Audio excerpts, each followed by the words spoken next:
Hi, this is Ingrid from Healing Arts, and I am trying to. Seems to be a little bit of a delay right now. So I'm just trying to figure out how. There's a little delay between my Zoom and my Facebook Live, so I'm just trying to figure out how to resolve it. And I guess I'm gonna just go ahead and start a little bit earlier. My name's Ingrid. I'm here with Healing Arts NYC. I'm a practitioner. I do nutritional response testing and also dietary consultations. And I'm here to talk about healing the skin naturally.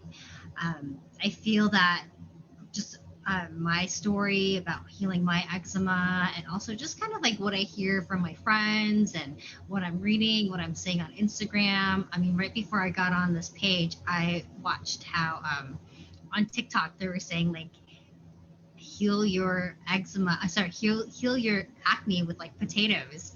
So there's a picture of this girl with all these potatoes that she cut in half, like the small ones that she taped on her forehead right over her pimples. And I was like, that's kind of interesting. I guess that's one way of healing. It's a way of nourishing and cleansing and breaking up that acne. But I was like, there's got to be a better way to heal your acne besides taping potatoes all over your face. So I'm here to share some ways to do that. And I'll go ahead and get started. So I am doing a Zoom, so I can't, and I'm sharing my screen, so I can't necessarily see everyone's questions and who's hopping on at this moment. But if you want to, please make a comment and type them out so I can go back afterwards and start answering some of them. Also, you're welcome to email me at ingrid@healingartsnyc.com if you have any questions, and I'll share more of that information as we go along through the workshop. But thank you for coming. I'm excited that you're here, and I guess we'll start. Okay, so this workshop is about skin. And I outlined this presentation based on a few things. We're going to first learn about the functions of the skin.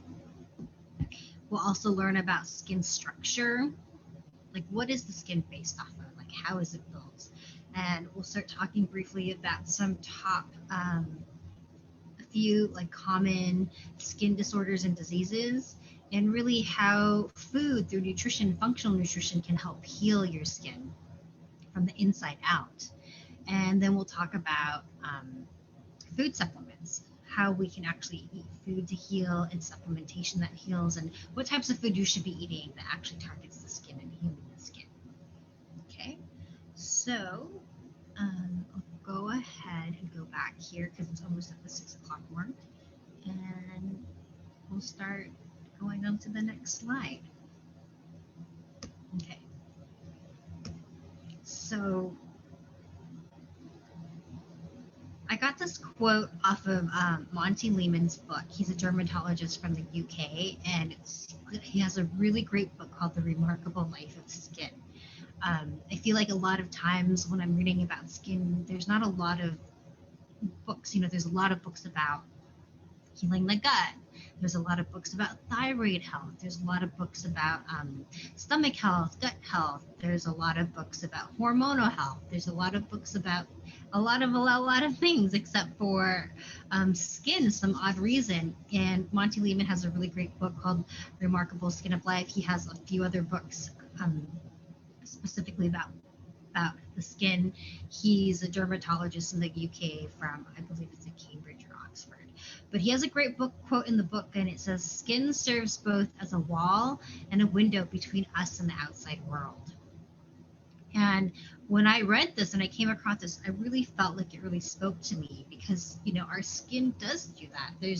Our skin, in terms of a wall, protects us from the outside, but it also is a window because, we can tell a lot about what's going on within our skin. We can also tell a lot what's going on physically, emotionally, and like what's going on inside, right? And also, our skin, one of the functions that we'll talk about actually is a way for us to communicate with the world. So I just thought this quote was so well put in terms of how the skin serves us. It's a it communicates to us, it reflects a lot of things that's going on within us, and it also is a bridge from the outside to the inside world. So, I'll move myself up here. So the skin, let's talk a little bit about the skin. So the skin is the largest organ. It makes about 16% of our body weight and approximately covers 22 square feet surface. That's a lot. Considering 16%, that's almost 20% of our body weight. And it's all from skin. And the remarkable thing about skin is that our skin that covers our whole entire body is as thin as a sheet of paper, but it is really one of the toughest organs that we have. And I know a lot of times when we talk about organs, people focus about their heart as an organ, their kidneys, their stomach, their liver, their pancreas. You know, we're always talking about all these other organs, but the skin is one of our largest organs because it covers and it does so much for us. And I think at times we really take it for granted because we see it all the time. You know, we feel normal, and it's partly because of the skin. And but it is our largest organ, so we have to make sure we take care of it. And it's also really great to engage and understand, you know, what the purpose of our skin is and how it works. So let's talk about some of the things that the skin does. So the skin is a protective barrier. It is a protective barrier from us and the outside world. You know, it protects our bodies from environmental toxins, air pollution, radiation, chemicals, you know, metals, heavy metals that come through. It also is a protective barrier from pathogens like viruses and bacteria, you know, especially now in this day and age of COVID. You know, our skin is the first thing that touches, right? Even when it comes to flu and colds, our skin touches it, and it actually prevents all of these gross pathogens from coming into our bloodstream and affecting our organs. So our beautiful skin is our first barrier of protection. Another thing that the skin does is it helps maintain our body temperature. So an easy construction is that when it's cold outside, our skin starts to constrict so that it maintains our body heat. And when it's really hot outside, or we start to feel heat, our blood vessels open up so that it actually lets sweat to come through. So this is kind of like a natural thing that our body does. Our skin does it, like helps retain our body temperature. And it's really important for us to retain our body temperature. You know, something as slight as going up 1 degree or down 1 degree can really can really help and affect our overall immune system and how all of our organs are doing. Another great thing that the skin does, it actually keeps us hydrated. Okay, so the function of the skin is that it actually, the strong barrier that we have, you know, it's really, you know, they did a study about the skin and the structure of the skin and why is the skin so strong, and it is very similar to like foam and the structures of foam and the elasticity of the structure, even similar to like on a microscope. If you look at your skin, it starts to look like crisscrossed, a little bit like a rhinoceros texture, and it is like this really strong fabrication. And what it does is it keeps all of our liquids in. You know, burn victims, one of the things that burn victims need is they need to drink almost like 22 liters of water a day, because without that protective barrier of their skin, the water just completely evaporates. You know, and water is so important to us, not just for hydrating and keeping for cognitive health, for digestive health, for actually even our skin health. But water is so important. It is considered a nutrient. If the pharmaceutical companies could put it in a pill, I mean, I bet you, or if like the skincare companies, I mean, they do, right? They have hydration, like moisturizers that are hydrating. You know, the best way to keep your skin hydrated is to drink water, because it is a nutrient. But our skin keeps our bodies hydrated so that we continue to function properly and the internal organs continue to function properly. Another great thing about the skin is that it communicates with the outside world. I'm also talking about like physically, physiologically, and also socially, right? So on a physical level and a physiological level, sorry about that, our skin is a great way that, like, it's our first line of communication with the world. We see with our eyes and we can see things, but our skin, we feel things. We feel whether textures are safe. Is it pointy? Is it soft? Is it soothing? We feel temperature through our skin. We've got a lot of nerve endings that tell us, right? And our skin, whether something's too hot or too cold, is it going to burn us or is it going to soothe us? Or if it's too cold, our skin will detect that too. And the thing is, skin also helps like us understand and like feel the world around us, you know, in terms of spatial gravity, understanding like I touch this and I can't really move any forward because it'll like hurt me. But that's a way our skin is communicating all of these, are communicating to the rest of our body and like physically and cognitively of what's going on with the outside and how we interact. And the other way our skin communicates is also socially, right? You know, again, I didn't realize how much I took advantage of my skin until I had eczema. And I realized, you know, socially, when I had healthy skin, I felt like I could be comfortable socially. I can engage easily. And when I actually had started to get eczema, you know, it was like a way of people asking me, like communicating socially. Like people were asking me, is everything okay? What's going on with your skin? How are you feeling? How's your health? You know, it like communicated socially around me, like what was going on inside. And also, you know, when you have like a pimple, you know, people notice that and you feel like that. So you feel either self-conscious or you feel like you're totally fine and you're comfortable in your skin. But it's also, our skin's not just here to communicate physically, but also socially amongst each other. And again, the skin as being an organ, it is one of the largest organs. So therefore our skin is the largest detox organ by naturally sweating. We are perspiring pretty much all the time, and about 2 pounds of toxic waste is released through our skin through just daily sweating. So these pores that we have, you know, there's a lot of ways that our body detoxes, and skin is through sweating is a form of detox for our body. And just simply because the skin is the largest organ, it becomes the largest detox organ by default. And the last thing that skin does in terms of skin function is it's a window into our health. So this is one thing I really want to, this whole workshop is really based on how our skin is a window into our health. You know, back in the day when we start hearing about how they discovered scurvy, it's really because, you know, sailors were getting lesions all over their bodies, and these bruises and these lesions. And it was a way for, you know, everyone noticed, like, okay, when these sailors were out in sea, you know, something was going on on their skin. And because something was going on their skin, it was a reflection of what was going on inside their health. You know, and through that observation of the skin, they discovered that, okay, if we give them some vitamin C, you know, it'll help cure. It's a sign. The scurvy signs were a sign of vitamin C deficiency. Something as similar to jaundice, you know, when your skin turns yellow, it's a sign that something's going on internally in our bodies. And again, it's a sign of deficiency of vitamin C. So also, you know, when our bodies are lacking oxygen, the skin, the lips start to turn pale, the skin starts to turn blue. It's a way of communicating the inside of our health, that our skin, that our bodies are oxygen deprivated, and there's a deficiency of oxygen. So our skin is very telling. I know those cases are very extreme. So, you know, to put it into like a little bit more of a reality, you know, when you get a simple pimple that's going on, it's not something that's just going on topically. You know, as a functional nutritionist, I look inside and I'm like, I know you see the pimple on your skin and the acne that's going on, but what I see isn't that something as simple as let's make some topical ointment and put that on. Like, I naturally see, okay, let's check your gut health.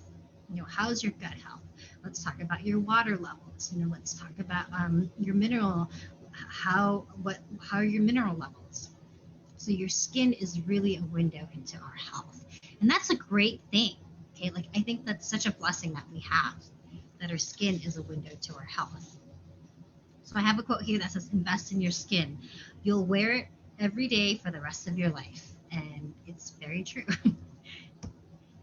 Okay, so let's talk about the layers of the skin. There's 3 layers of the skin. The top layer is called the epidermis, right? The top layer is actually made of dead skin cells. We shed roughly 500 million skin cells a day. You know, when you see dust, you know, people say, oh, when you watch those commercials, it's like mites, but it's also dead skin cells. So we're shedding 500 million skin cells a day. It takes about 4 weeks for skin to make its way to the surface, becoming hard and replacing the dead cells we shed. So that starts from the bottom here, and after 4 weeks, it gets pushed up, and what we have is our layer that we see on top, the epidermis. And I find that it's really interesting that it's actually dead skin cells that we have, considering like how many cosmetic products that we have to actually put on our skin to preserve our skin, knowing that it's really just like dead skin cells that we have. And what we need, so you know, and kind of like thinking about that inside out mentality. It was like, okay, you know, rather than just trying to treat the top, maybe it's nice to start treating your skin from the inside, because it really does start from the bottom layer and it pushes its way up after one. So even if you have a skin disorder or even acne, you know, this is why it takes like almost like 4 weeks to see a change, because you're really developing new skin. It takes 4 weeks for new skin to push to the surface. So I want to encourage people as they're going through their healing process of their skin, you know, give yourself time. It takes 4 weeks. The body is an amazing machine, and it just really needs four weeks to regenerate new skin to reach the top. Okay. The second layer, which is right here, is the dermis. Okay, so the dermis has connective tissues, blood vessels, oil, sweat glands, nerves, and hair follicles. So all this is the dermis.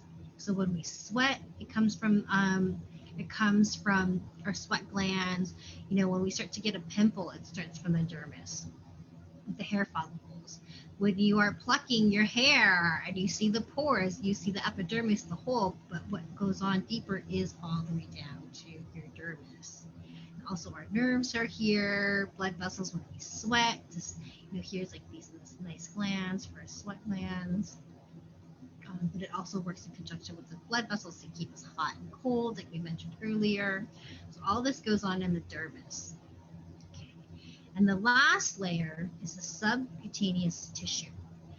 The subcutaneous tissue is the innermost layer of the skin, made of connective tissues and fat. It houses large blood vessels and nerves. It acts as an insulator to help regulate our body temperature and stores energy, which is glycogen. It's right here in the level. So I love learning this about the subcutaneous tissue here. That's where fat is, because when it comes to energy storage of our bodies, we actually store a lot of energy in the fat on our bodies. And it's here all in this layer, our adipose tissue on our subcutaneous level of the fat. And so I know I might be like segueing a little, but when we talk about blood sugar regulation and making sure that your blood sugar is like monitored, not swaying left and right. If you're eating too much sugar, the idea is that, you know, sugar really makes you fat. It's because our bodies see sugar as an energy source. And so when we eat too much sugar, what happens is our body is thinking that we need to store more energy, and you know, we store it in the, you know, natural places like our skin, our muscles, our bones, you know, other places. But really, the biggest place that we store it in, the excess energy of sugar, is in our fat, in our adipose tissue. So it's all happening here in our subcutaneous tissue. But this is, but also we need the fat to keep us nice and regulating our heat and keeping us warm in these nice fall evenings. So these are the 3 levels of the skin. Okay. So let's talk about skin disorders now. Okay. So 1 out of 3 Americans suffers from a skin condition, such as acne, eczema, psoriasis, rosacea, or even just rashes and hives. That's 1 out of 3 Americans. You know, they also say that 1 out of 5 Americans suffer from gastro issues. You know, it's not a coincidence that's 1 out of 3, 1 out of 5. It really does go in hand as we go into this workshop. But this is huge, right? 1 out of 3 people. So if you're a family of 4, there's one person that may be suffering from a skin disorder or skin disease. So let's go through some of the common ones. So acne.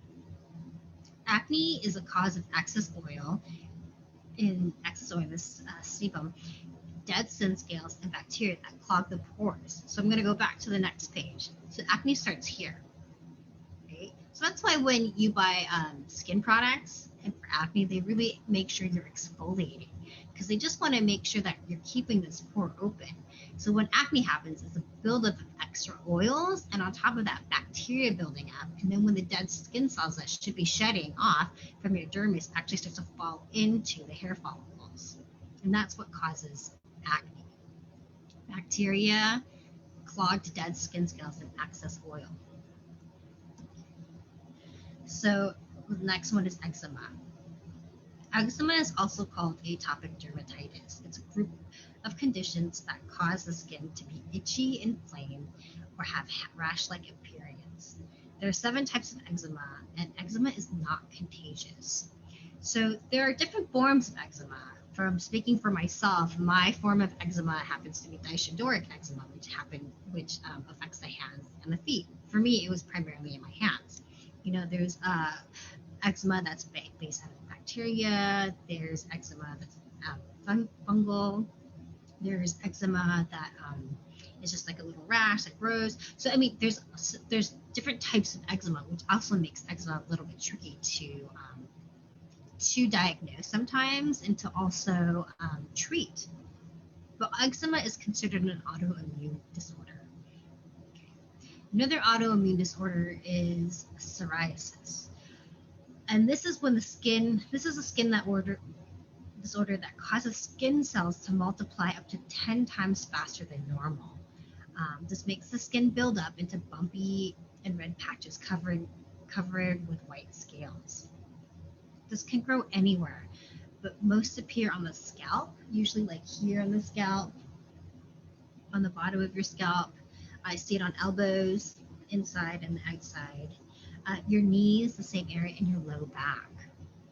Remember, we talked briefly that our skin is shedding every 4 weeks, right? And we shed 500 million skin cells a day.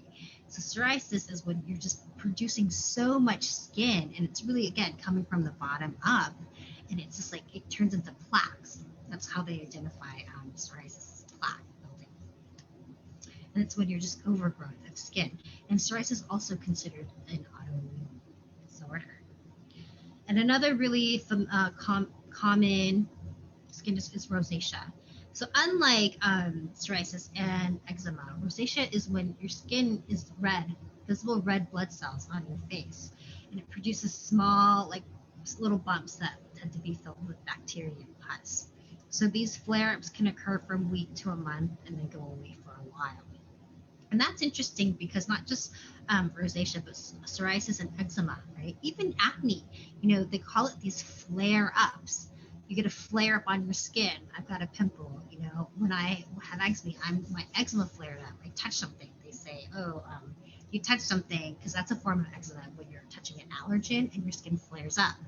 Or, you know, psoriasis, a flare up of plaque buildup of your skin. All of a sudden, it could be from stress, it could be from anything, but it's considered a flare up. So what I want to talk about next is like, what is causing these flare ups that happen on our skin? I know, the idea is that because it's happening on our skin, we want to treat it topically, which helps. It helps definitely soothe the symptoms. It helps with the itching. It helps with the burning. It helps with shedding. But also, you know, even though the flare-up's happening up on top, the flare-up is starting from inside, internally. So here's the cycle. This happens to be a cycle for atopic dermatitis, which is eczema, but this is really common with all skin, right? Skin disorders, you know. For eczema, it's itching. You know, unfortunately, for a lot of common skin disorders, it does start with a little bit of itching or a type of irritation, right? With it, your pimple doesn't necessarily itch, but you feel the irritation on your face, right? So what happens is your immune cells in your deeper layers send messages of inflammatory signs to the surface, causing an itchy rash. right? Inflammation starts. Okay, with eczema, it's inflammation. With a pimple, that red part when you start to see a pimple building up, that's inflammation. Okay, so because it's itchy when it comes to eczema, or even for psoriasis, and possibly a little bit of irritation from rosacea and acne, just being human, you touch it, you scratch it, thinking it's going to alleviate the symptom. But what happens is when you scratch that barrier or protective barrier, it actually allows more allergens, germs, and viruses to get in. And when that happens, when we actually start to see external allergens and pathogens come into our body, it sends another immune response, releasing more inflammation. And then we have damaged skin on top of that. So it just goes back and forth.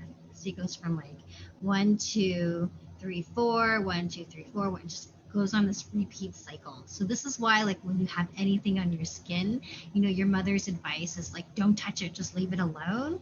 It's because that inflammation is our natural immune response, and it is really our body's way of healing. But if we touch it and scratch it, which is completely natural and normal, it only makes it worse, right? And it actually makes the cycle continue. We go back to the itch, but instead of this nice uneven, unbroken skin, our itch starts to start here and paint on this on number 4. And this redness spreads and spreads and spreads. That's how a rash starts, right? It starts with a little one, and you start to scratch it, and that redness spreads and spreads and spreads. It's because our body is sending these immune responses, and the first thing that our immune system likes to do is send inflammation to help isolate and kill these so-called pathogens. Okay. So what is the underlying cause of skin disorders, right? What is the cause?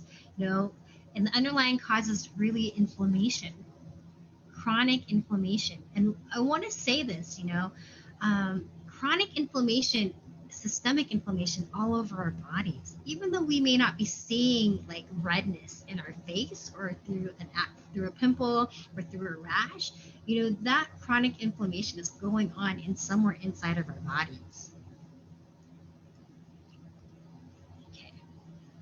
So here's another example of what inflammation is doing. Skin disorders and inflammation. Inflammation is a natural immune response, right? It's kind of our immune system way of isolating pathogens, so it keeps it, and then it can figure out what to do with it and send the rest of the immune system to come and tackle and get rid of it. So inflammation is a natural response from our immune system. In an autoimmune disease such as eczema and psoriasis, the immune system mistakenly attacks the body. So this is where we see the chronic inflammation, right? It's not just an incident, like a singular incident would be if we ran and you sprained your ankle. That sprain, your ankle starts to swell up because it's an acute and isolated area. And that swelling is that inflammation that we're talking about. So now imagine, with that type of acute inflammation in your ankle is actually going on everywhere in your body. Okay. And again, because it's our immune system is there to fight and to detox.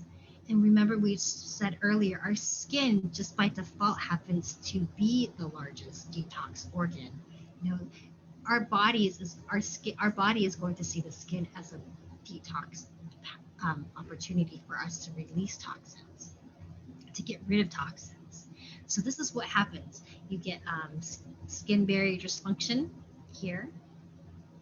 Okay, then you've got immune dysregulation that's going on inside. And this is how it correlates. Similar to that last slide that we saw of, getting that itch with inflammation and then breaking the skin barrier and starting it all over again. It's starting from the inside out. This redness is happening, right? And unfortunately, because the skin is a barrier, not only is your immune system trying to fight the inflammation from the inside out, right? Because it's trying to push the toxins out. Once we break that skin barrier, we have pathogens coming from the top. It's almost like a double whammy sometimes. Okay, so in terms of inflammation, when after if we don't treat the inflammation, the immediate inflammation, what happens is it becomes a chronic inflammation, which eventually will reach the surface. One of our body's natural detox pathways is through our kidneys and our liver, right? And ultimately, when we go to the bathroom, that's our natural way of releasing toxins, whatever our digestive system no longer needs, and whatever it kills in our digestive system, we actually release it in elimination. So, one thing that goes on is, if our gut health isn't going well and we're not eliminating and detoxing strictly through through the process of elimination, going to the bathroom, you can imagine like where that toxin can be building up, right? Or we're not going regularly, if we're experiencing bloating, IBS symptoms, that means there's toxins going on in our bodies, and that's a sure sign of inflammation. So if it's not getting pushed through our intestines and out through our butt, through our poop, it's going to be, that those bugs, those bad gut flora, the bacteria and the viruses, they're trying to figure out a way to get out. Our immune system is trying to figure out how to push it out. And that's when it becomes a problem, when it sees it as our skin as a way of getting all of these pathogens out. Okay, so what causes chronic inflammation, right? What causes chronic inflammation? Because chronic inflammation is the cause of most of our skin disorders. Okay, even think of like skin, right? When you start to get a rash, it starts to get red. That's already like, when I think of inflammation, I just think of red. It's everywhere on my skin. But anyway, so what causes chronic inflammation in the body? There are really three things that cause chronic inflammation in the body. Really, diet is a big one. Stress is another one, and environmental toxins. So let's talk a little bit about diet. I know I just briefly mentioned about our digestive system and our GI tract as a natural way of detoxing pathogens, bacteria, and viruses. And what happens is when we can no longer go to the bathroom properly or let our digestive tract do its thing, we start to get chronic buildup of chronic inflammation. So I wrote here under diet, inflammation equals leaky gut, which leads to more inflammation. And it is like the cycle of inflammation. So diets filled with highly processed food, sugar, alcohol, and caffeine causes inflammation in the gut. This increases the permeability in the intestinal lining and releases bacteria and viruses into the bloodstream. So basically what happens is, like we said, eczema, psoriasis, these are all forms, and rosacea, these are all forms of autoimmune diseases. And it's, again, an autoimmune disease is when our bodies start to attack itself, thinking that there's pathogens inside. So when our body is chronically attacking itself, that's when we get these autoimmune, that's when we start to see eczema, rosacea, etc. Right? So our immune system is attacking. So how does diet play into it besides eating these like sugary foods and alcohol that causes natural inflammation? What happens is there are such things as food sensitivities and food allergies, right? And also food intolerances. So food intolerances is something very simple as being lactose intolerant. Right? That means we're missing enzymes to break down the lactose protein. So when you are lactose intolerant, when you eat ice cream, eat yogurt, or drink milk, your body can't break down the protein of milk, and so your body's just like, no, thank you, let it go. And so like some symptoms of that could be like you feel a little phlegmy after you eat some milk, or you have really major digestive issues like bloating, pain, diarrhea, maybe even constipation from that. And that's because our body is intolerant. Okay, and that's simply, again, because our bodies are missing a protein to break these enzymes down, right? And so we're missing an enzyme to break down these proteins. And so that's also similar with people who are intolerant of alcohol. When you drink alcohol and you get red, it's because we're missing an enzyme to break down that protein of alcohol. That's an intolerance. But something like a food sensitivity. A food sensitivity is actually sorry, a food sensitivity is actually an immune response. Our immune system actually releases IgEs to attack what it thinks is a pathogen. So if you think of like our immune system just fighting bacteria and viruses, know that when it comes to food sensitivities, our immune system is fighting food that we eat. So what happens is, say for example, you have a food sensitivity to, let's say wheat, right? Gluten. And you go ahead and eat that bread, right? And you don't feel anything immediately, but you may feel a little bloated. Or what about that carb coma, right? Like those are signs of your body, that like uncomfortable feeling of like your body trying to break down the gluten. Instead of your immune system thinking that it is a bacteria or pathogen, it's responding to it as if the food is a bacteria pathogen. So it starts to break it down and it releases IgEs and releases an immune response. And that what did we say that one of the first immune responses is inflammation. So you go about your day, you don't feel terribly sick, but you just feel a little off, maybe a little tired, and it's hard sometimes because we can easily mistake food sensitivity symptoms for just like random things like, oh, I didn't get enough sleep, or I'm dehydrated, I get a headache from eating. You actually get a headache from eating gluten, but what you think is you're actually dehydrated. So it's like a lot of like cultural mixed messages of what you think is really going on, but really what's going on inside our bodies is that it's eliciting a immune response, and that's where the inflammation starts to happen, right? You could have a food sensitivity to shellfish, right? You may be, when you feel your lips getting a little numb, it's not too bad as an allergic reaction, but you feel a little bit fuzziness in your tongue or a little numbness. That's food sensitivity. And that numbness and your lips get a little bit swollen, or your tongue gets a little swollen, that is an immune reaction. And that is actually isolated. That is what part of the isolated inflammation, right? But also you have to imagine all that you just ingested, what's going on inside your GI tract is what's going on top of your lips, that immune response. So going unchecked, food sensitivities can start leading to chronic inflammation. And the last thing we talked about, I mentioned, is food allergies. So food allergies also elicit an immune response, but unlike sensitivities, true allergies can lead to anaphylactic shock.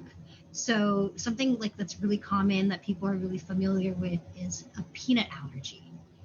When you eat peanuts and you are allergic, you may immediately you may just immediately just like vomit, right? That's like an immune response, like get it out of my body.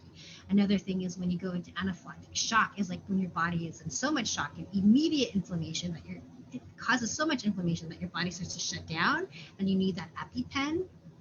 That is immune response to food. So the difference between a sensitivity is that it'll never reach the anaphylactic shock. But if you can think of like the degrees of what's going on in your bodies, it's actually very similar. It's just that a food allergy is like a rapid response and it's extremely like, help.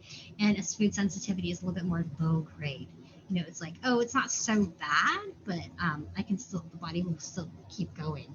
It's almost like a broken leg versus a sprained ankle. Again, you can still walk on a sprained ankle, but you definitely couldn't walk on a broken ankle or a broken leg, right? So think of like a broken ankle as your food allergy reaction, and just like a little bit of soreness and sprained ankle as a food sensitivity.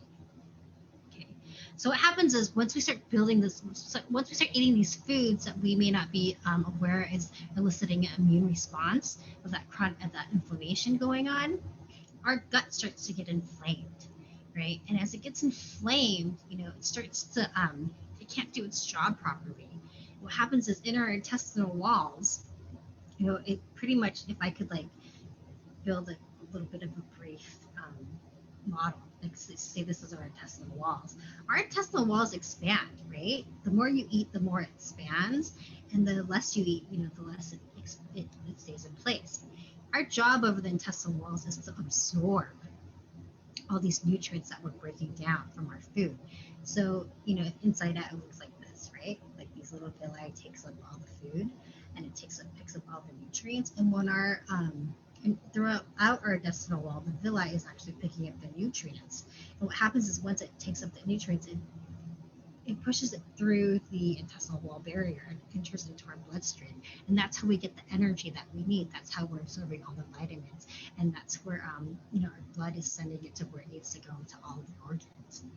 So just imagine the villi that's like going on inside, and all of a sudden you start to eat things that cause inflammation. Because of that inflammation that goes on in our gut, it starts to open up a little more. Permeability starts to increase. It's still wiggling, right? And it's still collecting. But in terms of that barrier, because it is contractible and constricting, it starts to open up, and we start to get these holes due to the inflammation. And what happens is, if we're not chewing our foods properly, right, and it's not getting broken down, the food and the pathogens that come with our food actually go through our intestinal walls and go straight into the bloodstream. So think of like the bacteria that we should be releasing and detoxing in our bodies through simple, going to the bathroom. And it no longer is going to the bathroom, because instead of going down through our GI tract, it's the food and these particles are actually going through our intestinal walls and through these holes and entering our bloodstream. Now, once it enters our bloodstream, it's like flowing throughout the whole entire body. That's why the leaky gut equals more inflammation. So things like processed foods, sugar, alcohol, caffeine, this naturally causes inflammation in our bodies. And if you pair that up with some food sensitivities that have gone unchecked, you can just only imagine what's going on in your GI tract. Right? So a simple way of knowing if you are eating and you feel bloated every time after you eat, if you have like constipation on a weekly basis or diarrhea on a weekly basis, that's a sure sign that something's going on in your gut. Okay, and not only is it a sure sign that there's something going on, I will guarantee that is a sign of inflammation. Okay, so another way inflammation happens is stress. Okay, our body's response to stress is through a hormone called cortisol, and it is an anti-inflammatory hormone. So those of you who have skin issues, or even like if you've ever had like sore muscles or joint pain, what you get is a cortisol shot, right? It reduces the inflammation. When you have eczema, you try cortisol cream because it reduces the inflammation topically. So our bodies are naturally produces cortisol, and it is an anti-inflammatory response just for stress. And where it happens is it happens in our adrenals. Okay, so back in the day, we always talk about us being like hunters and gatherers, and we talk about our stress response. Back in the day, when we were like hunters and gatherers, if we saw a lion, we could either fight, stay and fight, right? Kill the lion before it kills me, or we can run. Let's run away as fast as we can. And I always like to say the third response is freeze. Let's just be as still as a tree and let it just pass us by. Those who go camping a lot, that's what you do, right? That's kind of like what you do when you come into contact with like a wild animal. I don't think they recommend fighting it for sure, but they definitely tell you to run away or just freeze, and hopefully it'll just pass you. So that's our body's response to stress. And what happens is when our mind senses stress, it sends a message to either run away, stay and freeze, or stay and freeze, run away, or fight. And when our bodies have that like fight or flight mode that they call, our hormone, our hypothalamus sends a message to the rest of the brain, the pituitary, that like, oh my gosh, stress. Oh my gosh, we need to reduce the stress. And it tells our adrenals to release cortisol. And cortisol, again, is an anti-inflammatory hormone. So what happens is if we are under chronic stress, our brain is meant to function and to support our bodies. So if our brain is sensing stress, it's always going to naturally produce cortisol. But what happens is over time, if we're prolonged stress, the prolonged use of cortisol, our tissues actually get desensitized to the cortisol. So that anti-inflammatory effect of cortisol is no longer effective for inflammation. So over time, our bodies may be producing cortisol, but again, because you're always under chronic stress, that anti-inflammatory hormone is just not as effective as it used to be, because it's just like our sensitivity just grows, like it's just like not even there anymore to cortisol. So our body can't even be able to reduce the inflammation naturally through cortisol. So, and again, it's like this vicious cycle, right? When our body, one of our natural healing responses is inflammation, right? Even inflammation is there to help heal. But if we're stressed, this cortisol that's here to do a little anti-inflammatory, if we're constantly stressed, and we're just like releasing cortisol, eventually like this, our nerve and our tissue is just like, like I need more, this isn't enough cortisol anymore. But then the body is like, I still need to heal, so there's inflammation. So it's like this chronic, it's like this vicious cycle. But I just want to say, like, this is easy because it's just like we can figure out ways to reduce stress in our bodies, mental stress, right? So that's one way we can help. But chronic stress, and you can think about it, when you are stressed and your digestion isn't feeling well, when you get an upset stomach, it's going hand in hand, right? Because this inflammation that's going on in your stomach, and your body isn't able to naturally heal through the cortisol. It's just like this, it grows bigger, the inflammation grows bigger and bigger and bigger. Okay, anyway, so the third thing is environmental toxins. So environmental toxins, like heavy metals and chemicals, can cause inflammation into our bodies. So chemicals actually interfere with our natural hormones. Chemicals like such as plastic, especially for women, they're endocrine receptors, and they like pretty much like screw up our hormones signals, right? That's what chemicals do. So knowing that cortisol is a hormone that our bodies produce, what if it's just simply like too much plastic in your body, and your like cortisol is just like doesn't even know where to go anymore, doesn't even produce properly because of your endocrine receptors being damaged by chemicals, right? Heavy metals also cause inflammation. So they found that heavy metals can actually cause inflammation in your central nervous system. That's pretty big because your central nervous system is also connected to your brain. Heavy metals can cause inflammation in your digestive tract, right? Feeding parasites, bacteria, and pathogens in the body. So it's interesting. Even though these three things may feel separate, they can also work together to, build up chronic inflammation. So if your diet is already poor and you're being exposed to heavy metals, so one thing that's like one way our body is ingesting heavy metals is something as simple as drinking soda cans, which are aluminum. That aluminum is leaching into whatever liquid is in there, and as we drink that, we are ingesting heavy metals. Okay, so if you already have like a weak gut system and you're drinking your Spindrift because you're healthy, right? You're not drinking Coke anymore, but you're still drinking Spindrift over aluminum out of an aluminum can. That heavy metal is starting to, it's disrupting your digestive tract, right? And your digestive tract is already compromised. So you can only see, again, this like back and forth that's happening with the inflammation. So now that we know the top three, let's talk about how to heal. And so at Healing Arts, we like to say, heal the gut to heal the skin.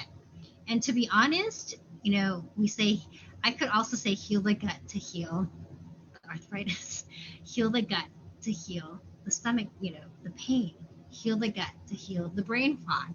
Really, there's so much that goes on in our gut that once we start healing the gut, you're going to start seeing if you came in with a skin problem, you're going to also find that your mood starts to get better. The brain fog is lifting. Your joints start to feel better. You're getting better sleep because all of it happens in the gut. So we say heal the gut, heal the skin. And one thing I really want to stress here too, people always like to do detoxes. I'm going to go on a detox smoothie binge, right? Or I'm going to go get an enema and all these things, like all these things to detox, which are totally great in itself. But I would also really make sure that, rather than detoxing and trying to find ways to detox, we should be finding ways to heal. Like, how much more nourishing does it sound to say, instead of going on a detox diet, I'm going to go on a healing diet, right? It's like so much more nourishing. But also, be careful of these detox things, because if you have an unhealthy gut, like we just talked about, your intestinal lining being permeable and letting like things go in and out of your digestive tract straight into your bloodstream. If you have an unhealthy gut and you're detoxing, you could be actually releasing more toxins throughout your body, thus causing more inflammation.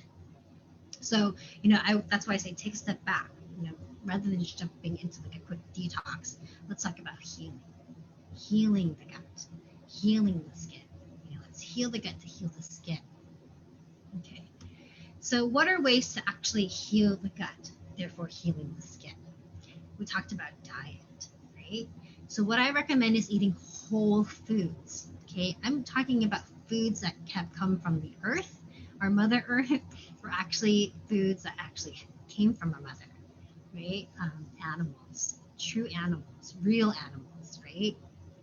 So eating whole foods that are nutrient dense will start healing the gut. Avoiding refined sugars, trans fats, which are artificial, alcohol, limiting your alcohol and caffeine take, and also wheat, and even some people dairy.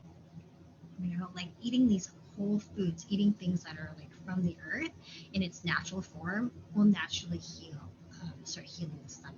And so the question is, why does that happen? And I always love to use the example of sugar, refined sugar.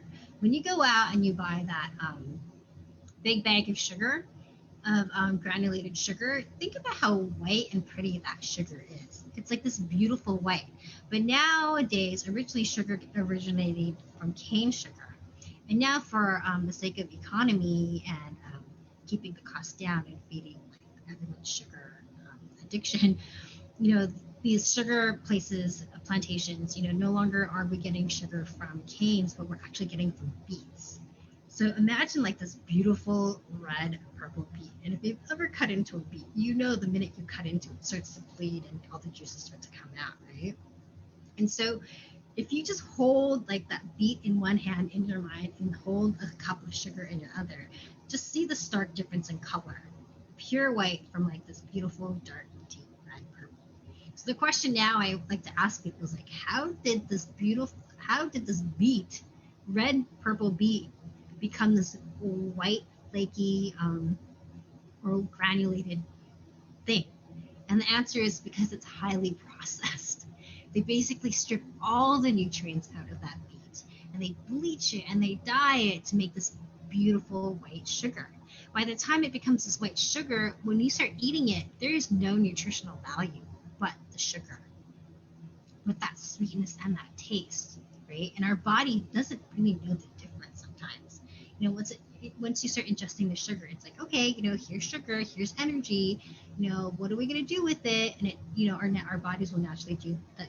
It kind of like goes through its automatic default mode of like extracting sugar and creating it into energy. But when there's no nutrients with it, like our body starts to freak out, and it's like, oh my gosh, like what is this going on? What is this in our bodies? It's like it feels and it tastes like sugar, but where's the nutrients? Where is all the minerals that come with natural sugar? What are the vitamins that we get from that? There's none of it. It's just like this white foreign thing now. And so what happens is, rather than letting that sugar, something like coconut sugar or maple syrup with the nutrients and the vitamins and the minerals feed and nourish our bodies, it's no longer nourishing our bodies, but that white refined sugar starts to feed the bad bacteria and gut flora in our system. So it's feeding something, it's just not feeding us in the way we want it to. Okay, and thus causing the inflammation, right? You're feeding the bad gut flora. The bad causes it's as simple as when we have bad bacteria in our bodies, the immune response our immune system wants to respond and kill it, and it causes inflammation. Okay. Trans fat is the same thing. Or anything artificial, our bodies just doesn't understand what to do with it. And when our bodies don't know what to do with it, it starts to attack it, right? Caffeine, alcohol, these can create food sensitivities, and also they're very dehydrating. They're very, very dehydrating on the body. And as it strips away our nutrients, what comes in places like inflammation. So what do I recommend? Sometimes going on a simple sugar detox diet, eliminating sugar in your diet. That's a great way to start reducing the inflammation. Another great way is eating an anti-inflammatory diet. Eating foods rich in antioxidants. Taking away the things that are actually causing inflammation in your bodies, which tends to be artificial and highly refined processed foods. An antihistamine diet. So people who are familiar, who have allergies, right? Allergies, it's a histamine response, and that creates inflammation in the body. Sometimes certain foods, if your gut is on that tipping scale, rather than letting it break down the foods that it needs to properly, because it's so sensitive, it actually flares your intestines and elicits a histamine response. And sometimes natural foods can actually do that. Things like eggplant, tomatoes, even bananas can really release a lot of histamine response in our bodies. And again, think of like when you have a seasonal allergy, that histamine response is sneezing, mucus, puffiness, and if we talk like a broken record, it's an immune response, and what does our immune system like to do? It likes to create inflammation as a response to healing. Okay, so taking an antihistamine diet may be a great way. And you'll see there's a lot of overlap in these diets, anti-inflammatory, antihistamine, there's a lot of overlap. So it's not like you have to choose one or the other. It's almost like just simply start. You start, just like take away all the junk, right? And just start eating whole foods, and let's just see what happens. That's why a lot of people with eczema, when they start, they go on that vegan or that raw diet, the vegan raw diet, and they say, oh my gosh, my skin completely healed up. It's not by mistake. It's because you're actually taking all the things that are causing inflammation on your gut, and you're taking it all away, and your stomach can actually start taking the nutrients, and it starts to reduce inflammation. And once inflammation is reduced in your stomach lining and your GI tract, your skin starts to heal, because it's no longer it's no longer having like that the pathogens break through your gut lining and flow into your bloodstream. That's why it's not a miracle. It's because you're actually giving your body a break. You're giving your digestive tract a break, and you're actually feeding it whole foods that is healing and nourishing.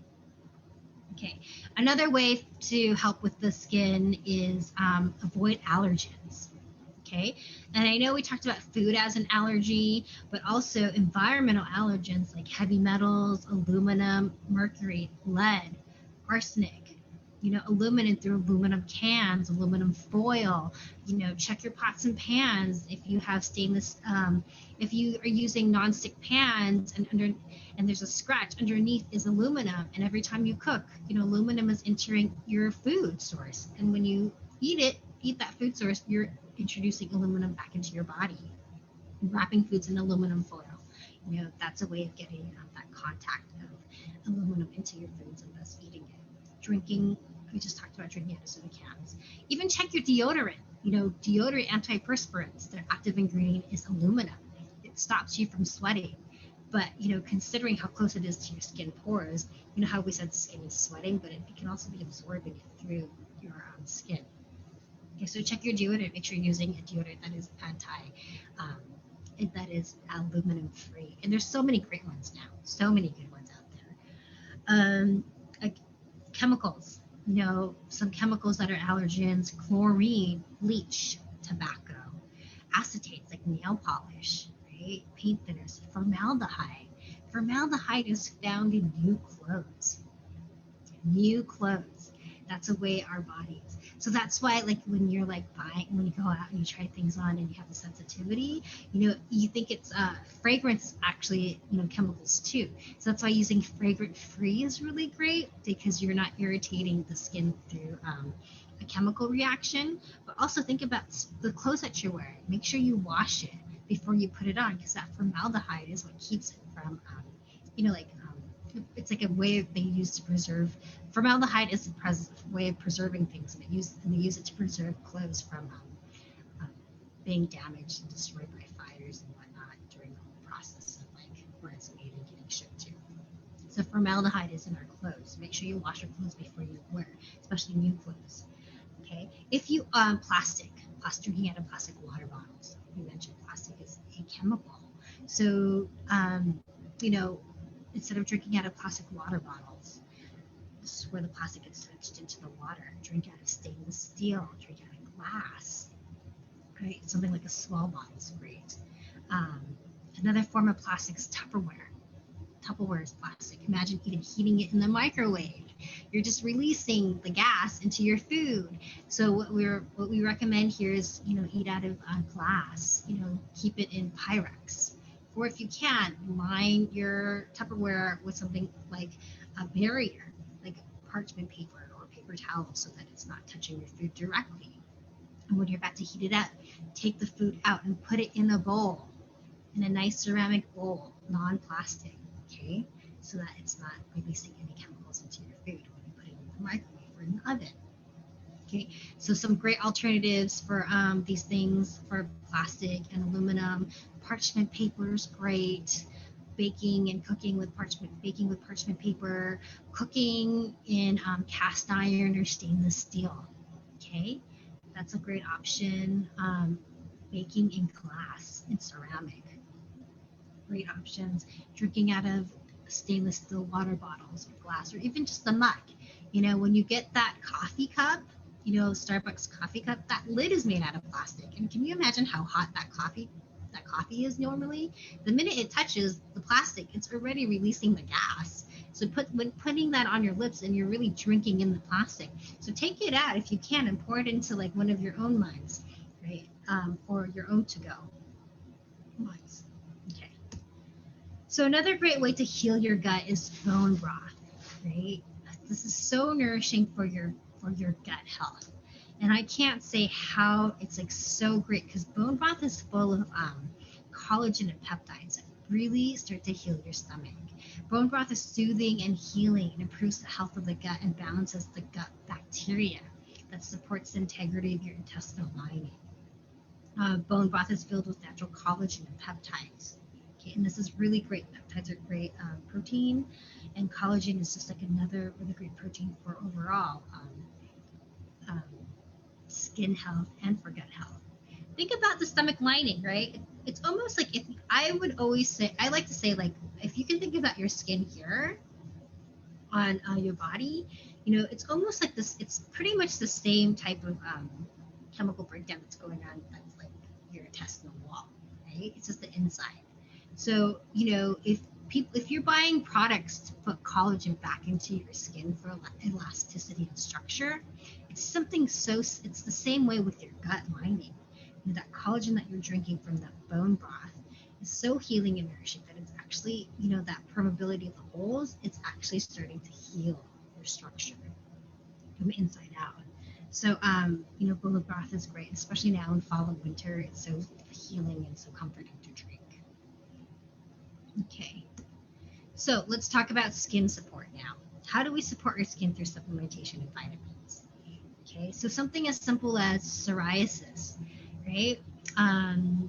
With people who are suffering from psoriasis, they found that, making sure that they get their daily vitamin D helps reduce psoriasis in the body. Okay, so studies are showing that skin disorders are linked to vitamin deficiencies. Something as simple as scurvy and jaundice, right? Vitamin C deficiency. So what are some supplements and vitamins that we can take to help with our skin? Again, coming from the inside out, and we just talked about how important our gut health is. Probiotics. You know, they talk about it everywhere. Every time I think of probiotics, for some reason, I think of Activia. You know, it's yogurt and probiotics. But probiotics, they introducing good gut bacteria promotes healthy gut flora. The more good bacteria is in your gut, it reduces the bad bacteria, thus reducing acne, eczema, rosacea, and rosacea. So again, probiotics, right? So if you think about if you already have a compromised gut health, you know, and you're eating like all your refined carbs and you're drinking tons of sugar and you're eating like canola oil and vegetable oil with everything that's in trans fat and artificial oil, you know, you're feeding the bad gut bacteria. So you got to balance that out a little by simply putting in some more gut flora. So good bacteria back into your gut flora. So some natural foods, if you aren't already taking a probiotic pill, you can get natural probiotics through fermented foods such as kimchi, kefir, yogurt, sauerkraut, miso, even something as kombucha or kavita, right?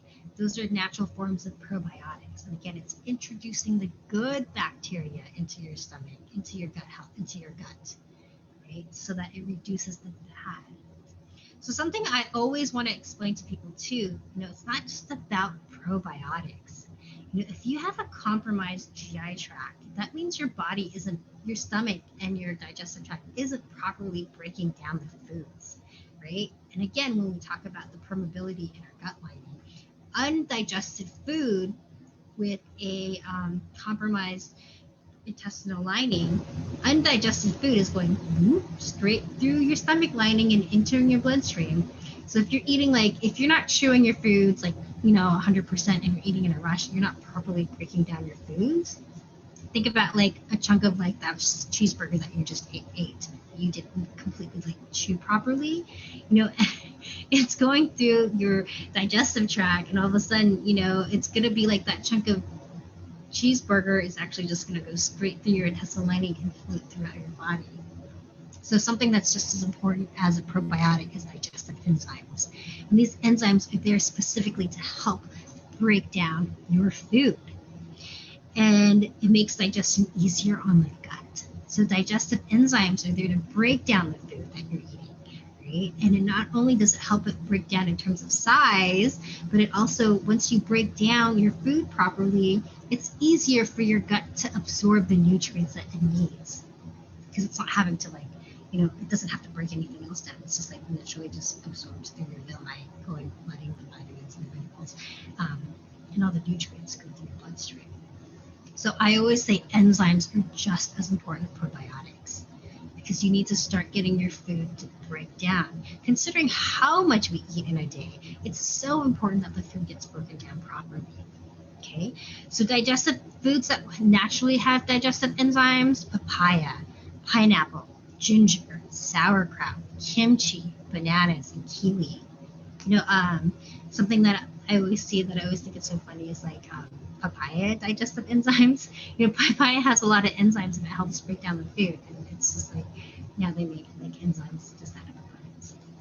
Okay, so let's talk about some vitamins and supplements that help, right?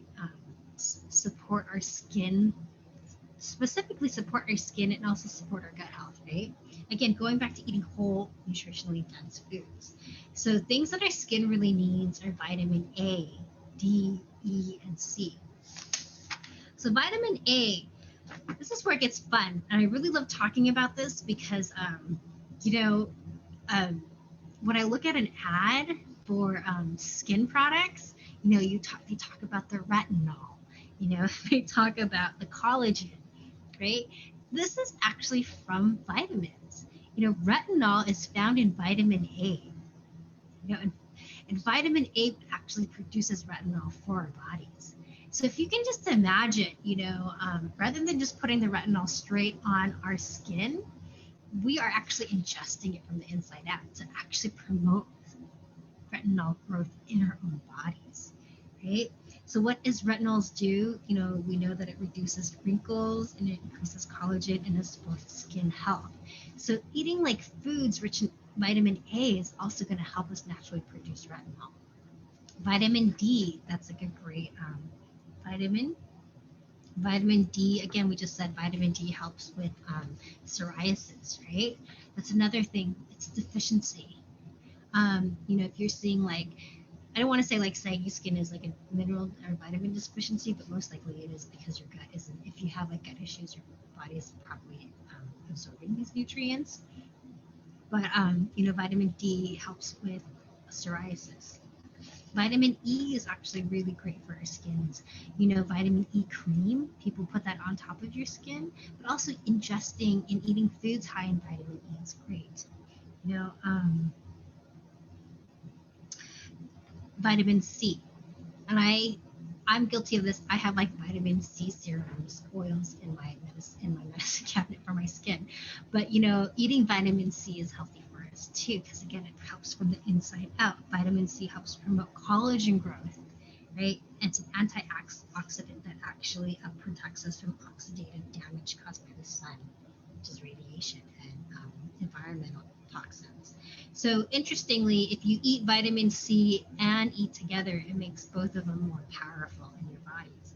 So what are foods that are, and also vitamin C helps flush toxins out of our bodies.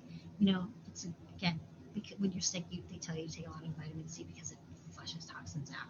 So foods that are high in vitamin A, D, E, and C, some natural things are avocados, berries. I love berries. Berries are high in antioxidants, right? Sweet potatoes, carrots, squash, fish, mushrooms, citrus fruits, spinach. And also noted that vitamin A, D, and E are also fat-soluble vitamins, meaning that we can get a lot of this from fat that we eat. Okay, zinc. Zinc is another great supplement, and I love zinc for acne. Okay, zinc kills bacteria. It promotes production of new skin cells. A zinc deficiency actually leads to inflammation, delayed wound healing, and lesions. Foods that are high in zinc: broccoli, lentils, chickpeas, oysters. Oysters are so great in zinc. Eggs. And I also want to say, like, there's a way to see if you're deficient in zinc. We can do this in the office here at Healing Arts, but if you want to go and get liquid form of zinc, take a little bit, like a tablespoon, and just put it in your mouth and simply swish it in your mouth. Okay? And as you're swishing it in your mouth, I want you to notice if what you're tasting. If that liquid zinc tastes like water to you, that means you are zinc deficient. If you start to taste the metallic taste, that means your body has enough zinc in it. If you get a little bit of a fuzzy tongue after you swish it, that also is a sign that you are like on the borderline of needing a little bit more zinc. So again, if you're doing the zinc liquid test, if it tastes just like water, that means your body needs more zinc. Liquid zinc is also, and zinc pills are actually really great for teenage acne because it kills the bacteria. Okay, from the inside out. Omega-3s are great. That's like your fish oils, right? Your cod liver oil, your fish oil, your krill oil. Omega-3s reduce inflammation in the body. Right? Omega-3s also help keep the skin thick and supple. So some forms of omega-3s that you can get is fish, salmon, mackerel, herring, nuts and seeds, walnuts, sunflower seeds, avocado, and flax seeds. Another thing about omega-3s that I want to mention briefly is that our American diet is so rich in omega-6s. That's like corn oil, soybean oil. If you're eating anything refined, these are the cheap oils, and they make plenty of them. But in America, they're so genetically modified, it's like even questionable if it's like corn or soybean. But anyway, we're eating such a rich diet filled with omega-6s. And what happens is if we have too much omega-6 in our bodies and not enough omega-3s, that causes inflammation. So there's a thing called the omega-3 and 6 diet, the ratio. The idea is to have 1-to-1. 1 serving of omega-3 to every 1 serving of omega-6s. Okay? And fat is really healthy for us. I don't be afraid of fat. Fat doesn't make you fat. Like we said, sugar makes you fat. So if you're eating a diet high in soy oil, corn oil, vegetable oil, these are all high like omega-6s, and it's a sign, and you have inflammation in your body, that's a sign that you need more omega-3s. Okay, or simply reduce your omega-6s and also increase your omega-3s. Okay, so what are some other vitamins that help in supplementation? Collagen. Collagen is like this really like hot thing right now, right? You can get collagen powder, you can put it in your smoothies. You can, like again, you can drink collagen from your bone broth. Collagen is in almost like I can't even talk about how many skin products have like collagen in it, right? So collagen is a protein abundant in your body. Collagen supports skin structure and elasticity. That's why it's like such a great thing. When you start to see saggy skin, they tell you to like eat some collagen or get like that cream with added collagen. So what's interesting that we just learned, right, is that the skin that's on top of that we see is actually dead skin cells. So that will help you. The collagen topically point will help you. But to get true support is through actually ingesting more and eating more collagen. So where can we get it? Again, lovely bone broth. Chickpeas, chicken skin, pork skin, animal products. There's like a great way of getting collagen. If you are making your own bone broth, make sure that you add a little bit of acid through like apple cider vinegar, because that actually draws the collagen and the peptide out of the bone marrow when you're making your bone broth. But ingesting it, and not only is it going to help your skin, but it's also going to help, again, like I said, to your gut health. It's going to start healing your gut inside, so your body is actually absorbing these nutrients. Okay. Aloe. I love aloe. When you get a sunburn, that heat, put aloe to heal, to soothe, right? It's kind of like it is an anti-inflammatory. When you get like a pimple, you can rub a little aloe on it. It can, it takes the redness out. Aloe is so high in anti-inflammatory. It's such a high, so great in affecting inflammation, and it's so anti-inflammatory. So aloe contains antioxidants, enzymes, vitamin A and C, and it's high, again, in anti-inflammatories. It can help with burns, acne, dry skin. When you take it internally, going back to the gut health, aloe heals your gut lining and thus reducing inflammation. So drink your aloe too. All the things that you see on like these bottles of skincare, that's like vitamin A, vitamin C, vitamin E, it's just as important for your skin health to put it inside, right? Take it from internally so we can heal from within and thus heal your skin. Okay, and the last thing is water. Again, like I said, water is a nutrient our body needs because it cannot make water on its own. Water, as we know, flushes out toxins and it flushes it out of our bodies and our skins. Water also keeps our skin supple and moisturized. So a quick way to know how much water you should be drinking, I want you to take your body weight and I want you to divide it in 2. And whatever number you have at the end, that's how many ounces of water you should be drinking. So if you weigh 120 pounds, you divide by 2, you get 60. You should be drinking 60 ounces of water a day. Okay, so that's just a quick way to figure out how much water you should be drinking. Okay, if you're not drinking that much ounces, then that means you need to drink more water. Another great way to see if you're dehydrated, talk about skin being a reflection of what's going on in your body. You can do the dehydration test to see if you need more water. You simply take your back of your hand and you pinch it and you release, right? If your skin is dehydrated, that little bump that you see here, it'll take some time for it to go back down.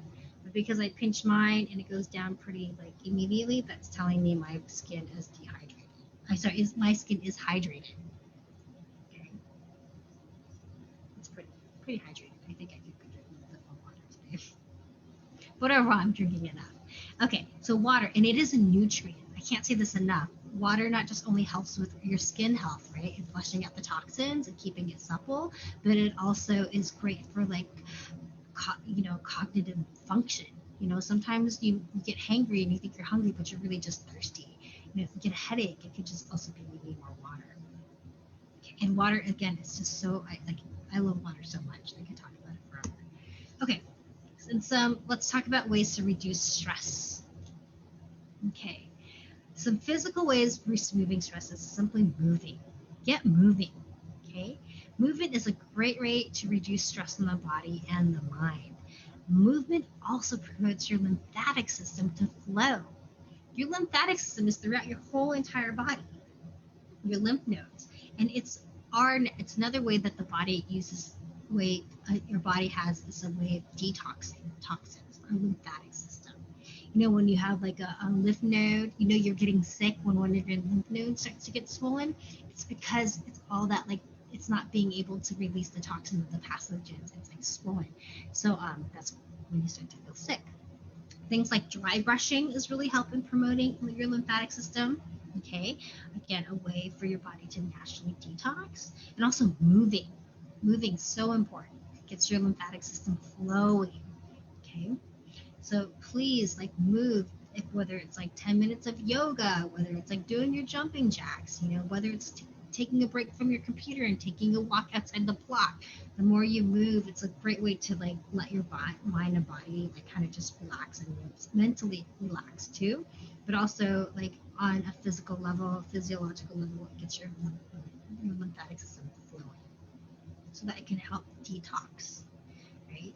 The idea is to get your natural detox pathways to start opening up so your skin doesn't have to be your detox pathway. Another way to reduce stress is meditation. And again, a meditation can be whatever you think is. What is meditation for you? There's no right or wrong way to meditate. Meditation can produce a deep state of relaxation and a tranquil mind. This process may result in enhancing physical and emotional well-being. Is it journaling at the end of the day? Is it journaling in the beginning of the day? Is it taking just a few minutes just to like think of everything and just like let it all go? You know, meditation could be, running could be a form of meditation for you. Singing could be a form of meditation for you. Dancing could be a form of meditation for you. Writing can be a form of meditation. Or simply just really just meditating is a form of meditation, of that quieting of the mind exercise. Again, there's no wrong or right way to meditate. It's whatever it takes for you to reach a state of relaxation and tranquil mind. Okay.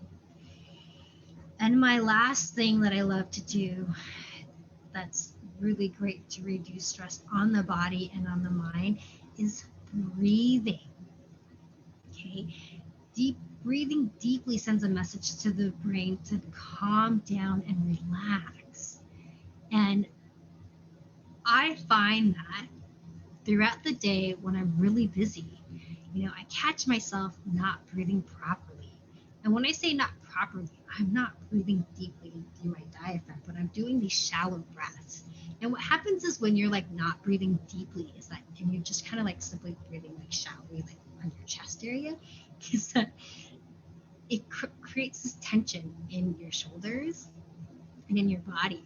Because you're kind of like, it's like a two-part thing. Like when you start to get stressed, you're kind of like, most people tend to just like tighten up in the shoulders. And when you tighten up in your shoulders, it also constricts the airflow to your lungs. So it's almost like a two, again, it's a cycle. Like if you get stressed and you start to constrict your shoulders, you start to constrict your airways. But if you're not breathing deeply, you also naturally start to constrict your body. It's so interesting how the body and mind does that, right? But breathing, you know, finding that day when I notice I'm not like taking a full breath, just stopping whatever I'm doing and just doing a quick breathing exercise so that I can like open up my body, open up my lungs, and just like relax my mind. And one of my favorite breathing exercises, it's called the 4-7-8. And it's just simply doing the 4-7-8 exercise for like a minute or just like 2 or 3 rounds. And it's as simply as you take 4 counts breathing in through your nose, and then you hold your breath for 7 counts. 1, 3, 4, 5, 6, 7, and then you breathe it out through your mouth for 8 counts. 1, 2, 3, 4, 5, 6, 7, 8. And again, even like doing the exercise of showing you the 478 is like already calming me down and really making me feel very present. And again, it's as simple as breathing in through your nose for 4 counts. 3, 4. Holding it for 7. 1, 2, 3, 4, 5, 6, 7. And then releasing through my mouth for 8 counts. 1, 2, 3, 4, 5, 6, 7, 8. I mean, I already feel instantly calmer. And you could do this anytime throughout the day. It takes just a few seconds to do, just like a couple of rounds of this, maybe 3 or 4 rounds, just to get you grounded and present. And I even find myself, after I did that exercise, like my shoulders are pinned back and I feel so much taller from that breathing exercise. So it's really like releasing the stress in my body and in my mind. Okay. So I know I'm running a little bit long, but I'll go into my story really quick. So this is my story. These are my hands. Okay, and I again mentioned I suffer from digestive eczema. This happened right here. This was me, only a few years ago.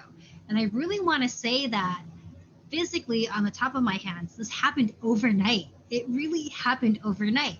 One night, I had like maybe 1 or 2, like this was my worst finger, and I had like maybe just like a little bit of a few breakouts. And I decided to put something topical on my hands to help it. And I, now what I know now, there's probably like a little bit of titanium in it. And when I put it in my hands, it actually made my hands worse.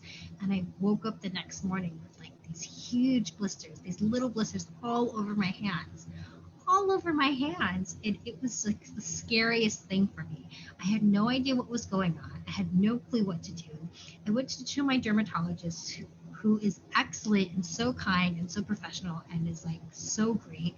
And she prescribed me topical ointments. And so I did them. I used them. And the minute I realized I stopped using my steroid creams, my eczema came back. And if you know anything about steroids, even though it's anti-inflammatory, it also thins the skin out. So I realized, the cycle of like me putting this topical ointment on my skin was helping, but the minute I stopped, I kind of figured like this is just really treating the symptoms. Like this keeps coming back, and it's coming back even worse. So I knew I had to seek a better solution. And I really needed to stop just putting a Band-Aid over what was happening and really find true healing. So I actually found my way to Healing Arts NYC. I was a patient there first to treat my eczema. And, when I went to go see Dr. Armistead, and it wasn't like, okay, Ingrid, we want you to start putting all this stuff in your body, like on your hands. It was like, no, Ingrid, stop eating. I think they told me to stop eating chicken. I had to stop eating chicken, no wheat, no cheese. I had no white refined sugars, and I think I had to stop drinking caffeine. And I remember going, please don't take my coffee. Please let me know. Please don't take my coffee away. And I took my coffee away, and I thought my life was just like a disaster. I had this crazy eczema on my hands, and now I can't eat a cheese that I liked, and I couldn't eat coffee that I wanted. But little did I know that it was these things that was causing the inflammation in my body that was causing my hands to flare out. So I cut them out of my diet, right? And I started to take supplements that I just mentioned to help detox the heavy metals and the chemicals that my body was holding on to heal my gut lining, to heal my digestion. And about like 6 months later, my hands became the now. So that's great. And I want to say that, when I was having symptoms, before this, like I said, I felt like it happened overnight. The reality is, now that I have some hindsight, I had major digestive issues before my eczema flared out and it became like this crazy thing. I remember there was a time, like a couple, like maybe like 8 months before my hands flared out, I would eat, and anything I ate, I would have these massive stomach pains, and I didn't correlate the two together at all. I was just like, my stomach hurts, oh my gosh. And now, and I treated it separately. I literally treated it separately. And, going through what I went through to heal my hands, I realized like you can't connect the body. if there's a pain going on in your body, it's definitely going to show up and manifest somewhere else in the body. Right? It's not just like the pain is in my stomach and I happen to have like joint pain. Even though I have IBS and I have like a horrible digestion, I have joint pain. It's not two separate things. They're really one and the same. And people with skin disorders, the compromised gut health is actually manifesting through the skin. Sometimes for people it manifests through, again, like joint pain. It manifests through just like, what else can it manifest through? It could be cognitive, getting brain fog, suffering from depression and anxiety. But for people with skin disorders, the compromised gut health gets manifested through your skin. So it wasn't just that it was like an overnight thing, like I thought it happened. It really was years and years and years of bad gut flora and poor gut health that ultimately manifested through my eczema. And funny thing too is, if I took it a few more things back, I had stomach issues, and I also had dandruff. And I really thought it was just me getting older and it was just dry skin. The minute I started to heal my hands and my stomach, the dandruff just like naturally went away. And now I don't even think of dandruff. It's like not even a thing.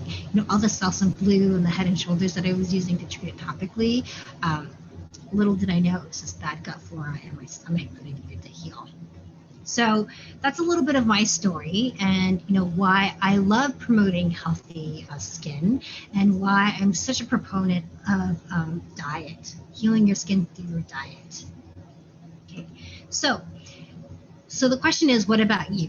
Where are you at in your health? Where are you at in healing? I made this slide because originally I could have put my picture up here, so I was only talking to this slide, so now you get like 2 images of me. Anyway. So the question now is, what's going on with you? How can we promote healthy skin for you? And nutrition response testing is great, and dietary consultation is great. Through nutrition response testing, which is another form of muscle testing, we can create and customize a nutrition and supplement plan specifically for your body, specifically for your condition. It's not simply just as healing your gut flora, but let's talk about detoxing the heavy metals and the chemicals that could be wreaking havoc in your body too and causing inflammation. Everyone's different. And again, it's not a one size fits all. Things like the sugar detox diet, the anti-inflammatory diet, antihistamine diet, these are great starts, right? These are great starts. And you'll start to see an improvement in your skin and in your health once you start. But let's take it a level deeper, and let's make something customized just for you, because maybe it is the bananas that you're eating, that's really causing that one trigger that's causing inflammation. Maybe it's a certain exposure to to a certain like chemical. Maybe it's the bleach that's causing it, it's an irritate on your skin. Rather than like going out and throwing everything and clearing your medicine cabinet and like clearing out your bottles, cleaning out your whole house, we can come and customize and figure out what is it specifically bothering your skin and your gut and your nervous system. And dietary consultations. I always like to say, after we tell you what to eat, the question is like, how and what, how do I eat this? Now you know the whys of what not to eat. Let's talk about how to eat properly. How to eat the right foods to help nourish and supplement, and give you energy, give you buoyancy, give you, clarity of the mind again, and most importantly, how to heal your stomach through the right nutrition.